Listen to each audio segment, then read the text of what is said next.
Oke, Assalamualaikum warahmatullahi wabarakatuh. Di sini gue mau ngebagi bagaimana caranya membuat EA open order buy dan sell di waktu yang sama. Jadi maksudnya ini adalah grid buy sell strategy. Kayak begini. This strategy is neutral. You have to take trade both direction at the same time at equal intervals. Start by opening both buy and sell trade at the same time. After the price move at a predetermined level, we close the buy in profit, hold the sell in loss and add another buy and sell trades. If the price fall back, we close the sell in profit, hold the buy in loss and add another buy trade.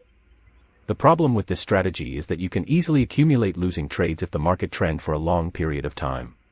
Oke ya, jadi sudah dijelaskan ya. Jadi di setiap bar itu ada buy sell dan ada jarak tiap buy sell-nya. Oke. Nah, di versi terbaru ini memungkinkan strategi seperti ini. Nah, bagaimana caranya? Oke.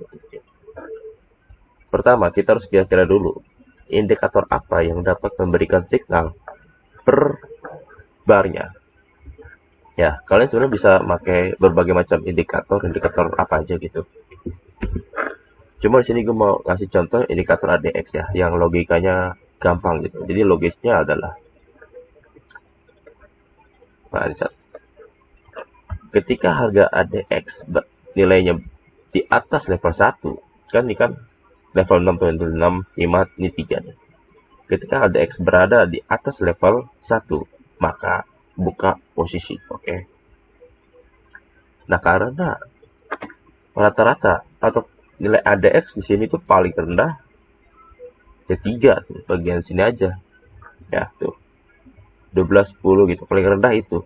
Nah, karena kita maunya open order di tiap bar, jadi kita buat signal di mana ADX, di mana signal itu akan keluar ketika ADX berada di level 1 ya.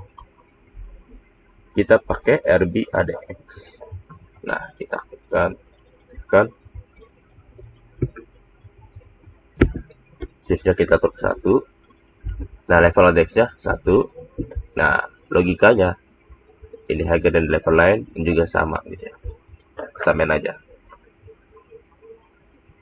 Ya, jadi ketika periode ADX 14 levelnya berada di level 1 ya, ketika harga dan level lain levelnya level 1, maka buka signal. Nanti signal itu yang dibaca EA. Oke. Klik oke. Ke tab ini nih, expert. Nah, bisa ada pesan ini, copy. Setelah itu kita ke backtest ke EA. Ingat biasanya kalau setiap mau ubah menu, klik aja reset dulu supaya reset. Pertama kita ke averaging seperti biasa. Lalu ke ruang indikator. Nah, itu. Oke. Nah, ini shift-nya kita kenalin dulu. Nah, setelah itu buffer buy dan sell kita samain nilainya 0 1 gitu ya. Jadi kita samain jadi 0. Nah, jadi sama-sama 0. Kalau misalnya kalian indikatornya pakai object color, kalian harus sama juga, namanya sama dan warnanya juga harus sama gitu ya. Karena kita pakai buffer, jadi buffer nilainya harus sama 00 atau 11 ya. Kita pakai 00. Setelah itu klik OK dan start.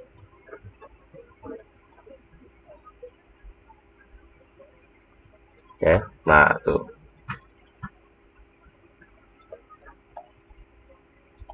Buy sell tiap bar, buy sell. Dan ini akan terjadi tiap bar. Nah, lalu sekarang gimana caranya memiliki jarak kayak gini, rapih jadi gitu ya. Nah, caranya adalah kita rubah lagi ke settingannya. Ini kan tiap bar kayaknya ngaco banget itu, terlalu rame. Nah, di bagian averaging itu ada menu namanya rank pips passed on. Kita pilih last order, terus rank pips-nya kita 10. Nah, ini memastikan agar setiap order memiliki jarak 10 pips ya. All order artinya semua order memiliki jarak 10 pips satu sama lain gitu ya. Setelah itu kita klik OK. Lalu kita start lagi.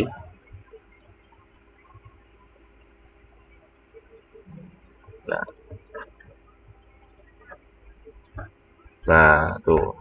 Ya, jadi punya jarak ya. Tuh, punya jarak dia masing-masing. Oke. Jadi lebih rapi dibanding sama yang ini yang terlalu ramai banget. Oke, nih lebih rapi. Nah, untuk selanjutnya rules close posisi, kita lihat lagi videonya. Rules close posisinya. Move at a predetermined level. We start by opening both buy and sell trade at the same time. After the price move at a predetermined level, we close the buy in profit, hold the sell in loss and add another buy and sell trades. If the price fall back, we close the sell in profit, hold the buy in loss and add another buy trade. Oke. Jadi intinya adalah ketika kalau harga ke atas, 10 pips ke atas, atau sesuai dengan jarak antar ordernya, itu ke atas, maka buy-nya kena TP. Gitu ya. Kalau misalnya harganya ke bawah, maka sell-nya yang kena TP. Tapi buy atau order yang gak kena TP itu dibiarin. Nah, caranya begini. Kita pakai close by pips. True. Nah, karena jarak antar ordernya gitu ya 10 pips, jadi kita pakai 10 pips. Nah, TP-nya itu 10. Ini SL-nya 0. Close by pips, klik 0. Oke, start. Nah, kita lihat. Nah, tuh kan. Nah, tuh. Nah, kalau misalnya ke atas maka buy-nya kena TP. Kalau ke bawah, sell-nya kena TP. Tapi kalau misalnya dia nggak kena TP, ya dibiarin aja. Nah, namun ada masalah dengan strategi ini ya. Tentunya ada masalah.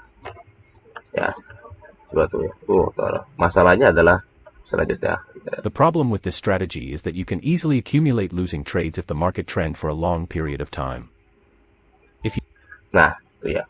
Masalahnya adalah kalau misalnya yang di atas nggak kena TP, ya udah dibiarin terus tuh. Nah, sampai MC.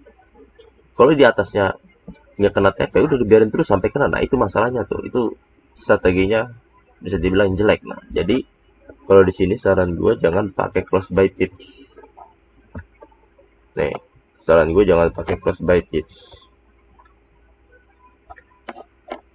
Kita falskan. Nah, saran gue di sini kita bisa pakai close yang lain gitu.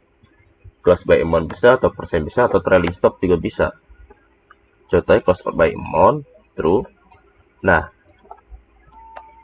perhitungan berdasarkan one order type gitu ya. Jadi maksudnya apa? Sebenarnya kalian bisa baca maksudnya di dokumentasi Excel ya. Jadi kalau all order itu akan memperhitungkan semua order, baik buy dan sell gitu. Semua order. Nah, jika semua ordernya mencapai $5, maka akan ditutup semua. Tapi karena kita buy sell-nya barengan, jadi itu nggak akan mungkin terjadi gitu ya. Dibilang itu buruk juga strategi itu. Jadi lebih baik kita pakai one order type. Artinya hanya memperhitungkan jenis order yang sama. Jadi kalau sell order aja dihitung. Jadi kalau semua sell ordernya sudah untung $5, maka ditutup semua sell order. Jika semua order buy sudah untung $5, maka semuanya ditutup order buy gitu ya. Jadi dipisah gitu perhitungannya. Kita klik oke, lalu start.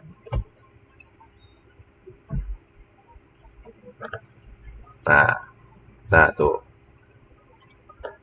Nah, kalau dengan cara posisi order kayak gini, itu tidak ada order yang tertinggal gitu. Yang atas bisa ketutup kalau yang bawahnya TP. Begitu juga yang bawahnya TP bisa ketutup kalau yang atasnya TP gitu ya. Tuh. Jadi lebih aman dibanding dengan close by pips tuh ya. Tuh, tutup. Nih, yang bawahnya tutup. Yang atas tutup tuh ya. Nah, tuh. Jadi saling tutup gitu. Jadi nggak khawatir jika yang atas nggak kena TP, karena yang atas terpengaruh juga yang bawah. Kalau bawahnya TP, atasnya juga TP. Jadi kayaknya kayak gini. Nah, jadi lebih bagus kan daripada yang ini yang atasnya dibiarin aja, kalau yang bawahnya nggak ke atas gitu. Nah, jadi sampai sini paham ya. Jadi lebih baik strategi ini pakai cost by month, cost by percent, atau trading stock juga. Oke, jadi sekian dari gua. Terima kasih.